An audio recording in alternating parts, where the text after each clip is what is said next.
Kami dari DNS Team. Nah, di sini kita akan menampilkan kisah pendek tentang Nabi Muhammad Sallallahu Alaihi Wasallam bersama Khadijah hingga dikaruniai putra-putrinya. Wah, bagus sekali ya, Zasiti. Iya, Zaika. Tapi Zaika, apa sih tujuan dari film kita buat ini, Zaika? Tujuannya dari film ini itu Ustazah Siti, Iya. biar kita lebih mengenal dekat lagi tentang sosok Nabi Muhammad Sallallahu Alaihi Wasallam Masya dan Allah. Khadijah hingga dikarunia putra-putrinya Ustazah Wah, Siti. berarti dari cerita kita ini luar biasa ya, Ustazah. Luar biasa sekali Masya Ustazah Allah. Siti. Nah, bagi teman-teman yang di sana yang belum ataupun lupa ya, Zaika, betul tentang sekali. kisah Nabi Muhammad beserta Khadijah hingga anak-anaknya, bisa tahu ya, Zah, dari film Bisa. kita ini. Ayo silakan Wah. kita nonton bareng-bareng Ustazah Oke, Siti. mari teman-teman saksikan kisah pendek kami. Selamat menyaksikan.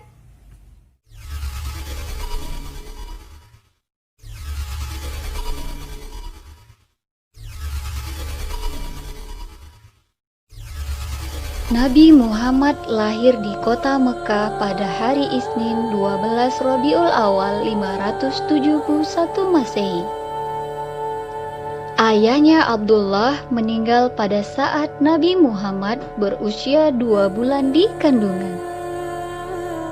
Ibunya Aminah wafat pada saat Nabi Muhammad berusia 6 tahun. Kemudian beliau dirawat oleh kakeknya Abdul Muthalib, kemudian dirawat oleh pamannya Abu Thalib. Nabi Muhammad tumbuh menjadi seorang pemuda yang dapat dipercaya, jujur dan cerdas, sehingga membuat Khadijah memutuskan untuk menjadikan Nabi Muhammad sebagai pemimpin kafilah dagang miliknya. Sejak 2 bulan pasca kepulangan kafilah dagang Khadijah yang dipimpin oleh Nabi Muhammad dari Syam, kekaguman Khadijah kepada Muhammad semakin bertambah. Demi menjaga kehormatannya, Khadijah meminta kepada Nafisah binti Munya untuk perihal lamarannya kepada Muhammad. Khadijah memiliki sahabat bangsawan bernama Nafisah binti Munya. Keduanya akrab bagai kakak adik. Khadijah mengetuk pintu sahabatnya. Assalamualaikum warahmatullahi wabarakatuh. Waalaikumsalam warahmatullahi wabarakatuh. Tunggu sebentar. Khadijah. Iya, Nafisa. Ayo masuk. Iya, terima kasih. Maaf ya, Nafisa, aku baru bisa mengunjungimu sekarang. Tidak apa-apa ya, masuk ya. Terima kasih, Nafisa. Sama-sama. Apa-apa Khadijah, aku paham kamu sibuk mengurus bisnis. Bagaimana kabarmu sekarang? Alhamdulillah, kabarku baik, wahai Nafisa. Aku sehat. Bagaimana dengan kabar engkau, wahai Nafisa? Alhamdulillah kabarku juga baik. Dan kulihat dengan wajahmu yang ceria, pasti ada ya kabar yang tidak aku ketahui. Ayo, kabar apa? Iya, Nafisa, seperti yang kau lihat, aku ini memang tidak bisa menyembunyikan rahasia darimu. Sebentar, biar aku coba. Jangan-jangan perihal jodoh. Betul tidak? Iya, lagi-lagi tebakan kamu benar, Nafisa.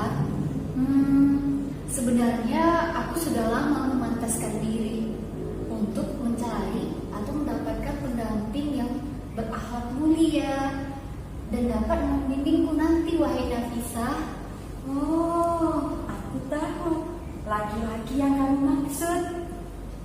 Kamu tahu laki-laki yang aku maksud? Muhammad. Baiklah, wahai Nafisa, aku memohon bantuanmu, wahai sahabatku. Iya, insya Allah Khadijah.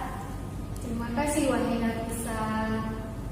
Sama-sama Khadijah. Hati-hati Khadijah di jalan. Ya, terima kasih wahai Nafisa, insya Allah. Pulang dulu. Assalamualaikum wahai Nafisa. Waalaikumsalam warahmatullahi wabarakatuh.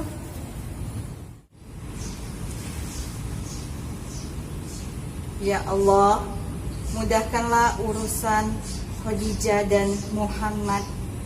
Amin.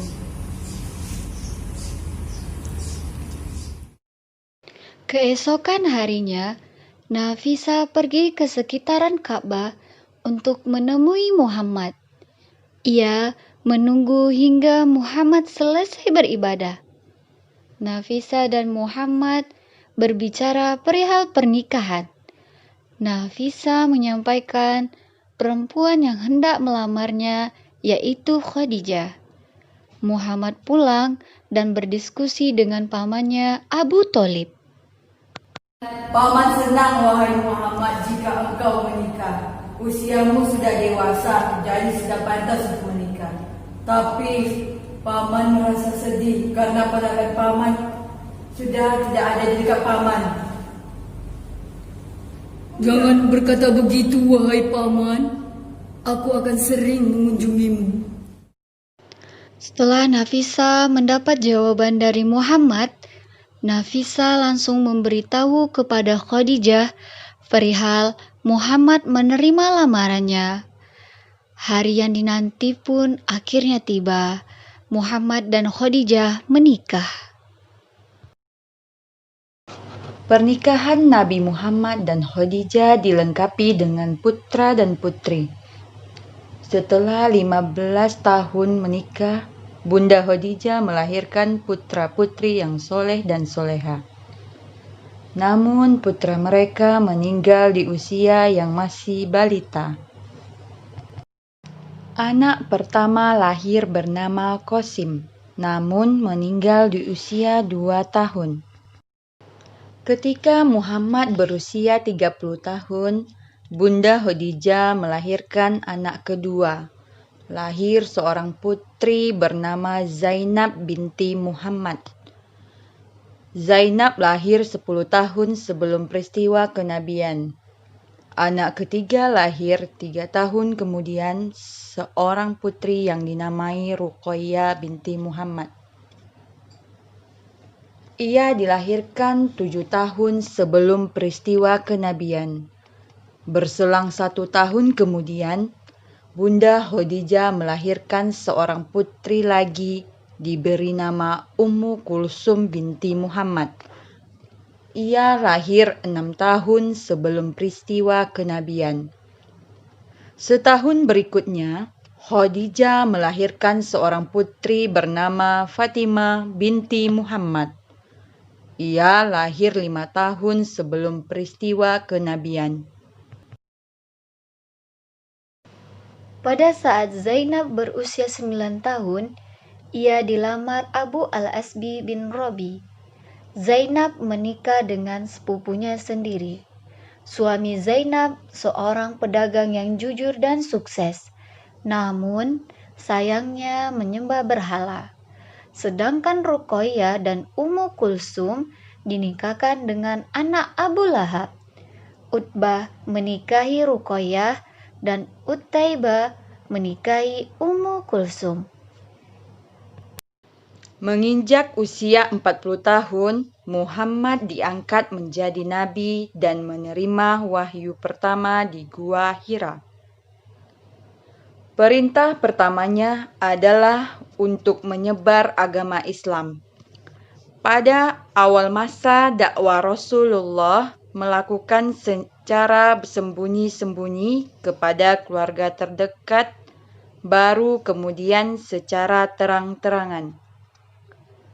Namun banyak penolakan dari banyak pihak. Apalagi Abu Lahab pamannya sendiri menentang dakwah Rasulullah. Di awal kenabian, Bunda Khadijah melahirkan seorang putra diberi nama Abdullah.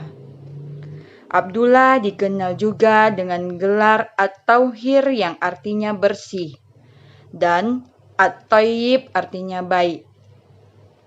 Namun sayangnya Allah Subhanahu wa taala menjemput Abdullah di usia 18 bulan. Rasulullah pantas sedih untuk kehilangan putra keduanya. Namun, beliau tidak mau larut-larut di dalam kesedihannya. Meskipun begitu, Rasulullah terhibur dengan adanya Fatimah kecil yang menghiburnya. Lain halnya masyarakat jahiliyah yang menganggap bahwa memiliki anak perempuan adalah aib. Bahkan, tidak sedikit dari mereka yang mengubur bayi perempuannya hidup-hidup. Khadijah yang menyadari bahwa suaminya merasa terpukul atas kematian putranya, Khadijah segera menghibur Rasulullah. Semenjak Rasulullah menyebarkan agama Islam, banyak terjadi hal yang tidak baik terhadap putri-putrinya. Terlebih lagi hanya sedikit yang mau menerima dakwah beliau. Suami dari Zainab yaitu Abu Al-As belum bersedia meninggalkan kebiasaan menyembah berhala. Zainab terus berdoa agar Allah Subhanahu wa taala membukakan pintu hati suaminya. Ummu Zamil, istri dari Abu Lahab, menyuruh Abu Al-As menceraikan Zainab.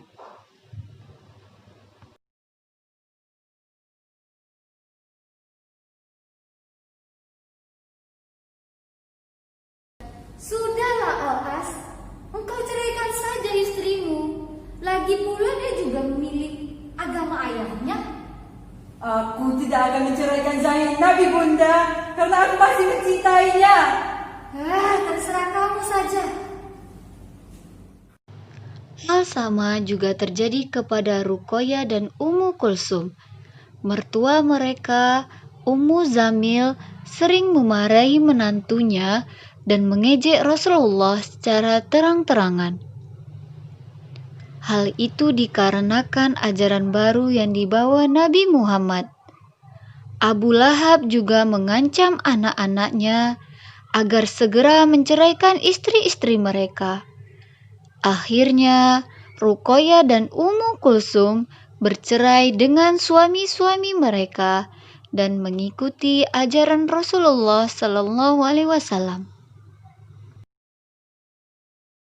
Maafkan kami, Bunda. Kami tidak bisa membela ketika mereka mengejek ayah saat penyebaran dakwah Islam. Kemarilah putriku.